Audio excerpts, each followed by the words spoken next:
Die Palz, die hat sie am Schlawittchen. Ich red von der Elbetritsche. Wann Fremde in die Palz neuwitschen und in der Wirtschaft, eine Pitschen, so bis gegen Mitternacht als Naus, platzt oft ein Einheimischer raus. Ich muss jetzt fort. In der Nacht, ich geh auf Elbetritsche Jagd. Meist hebt der Fremde dann sein Gesicht. Was? Elbetritsche? Kenn ich nicht. Was sind denn das für Viecher hier in eurem Pfälzer Jagdrevier? Dann sagt der Einheimisch voll Schmus. Ja, Nachtvögel sind es, gut zu Fuß.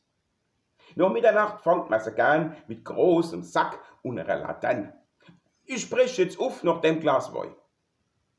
Ja, kommen Sie doch mit. Ah jo, ich lad Sie ein. So fangt's also an, genau wie heut. Herr Mühl aus Hamburg ist bereit, um mit dem Bauer Haneklee auf Elbetritsche Jagd zu gehen.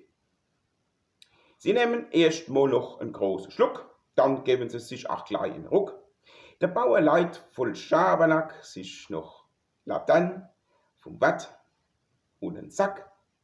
Dann siehst der Bauer Haneklee mit dem Mühl in den Wald neu gehen. Sie steigen den Berg nuff durchs Gebüsch. Dann sagt der Bauer voller Schlisch: Herr Mühl, Sie halten jetzt den Sack. Öffnung nach vorne, schön grad und strack. Die Funzel stellen Sie daher, so schräg, dann findet jedes Viech auch schön den Weg. Und ich lauf derweil jetzt kreuz und quer und treib die Elbetritsche her. Schon ist der Haneklee verschwunden. Er ruft Dok, Dok, Dok, Dok, Dok, Dok, Dok, Dok, Dok, Dok. Der schlaue Kunde und Tritsch, Tritsch, Tritsch, Tritsch, Tritsch, Tritsch, Tritsch, Tritsch.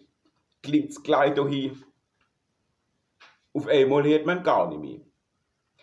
Herr Mühl liegt auf den Knie und lauscht. Der Sack nach vorne aufgebauscht, er hört nichts mehr. Uns rührt sich nix.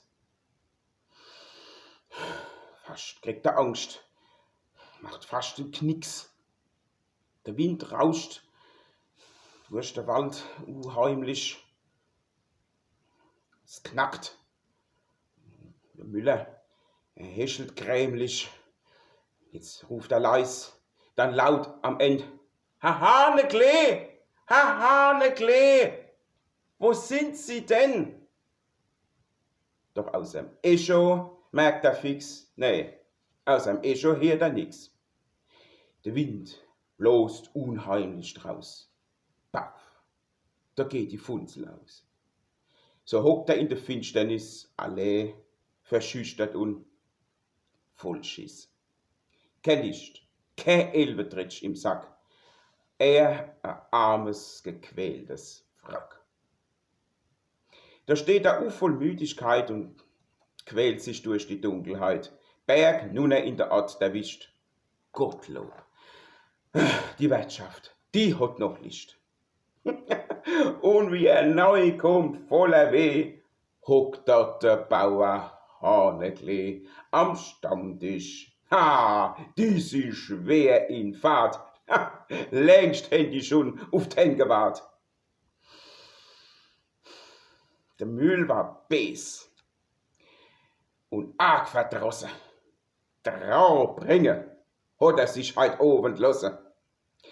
Da wieder wird ein Freihund zahlt, oder langsam wieder gestrahlt. Ich zahl's euch heim, verlasst euch drauf. Kommt ihr nur mal nach Hamburg rauf. Hast du keine Elbetritsche gesehen? Du musst bloß auf Neustadt gehen. Dort hockt im Stadtkern einfach toll ein ganzer Brunnen voll.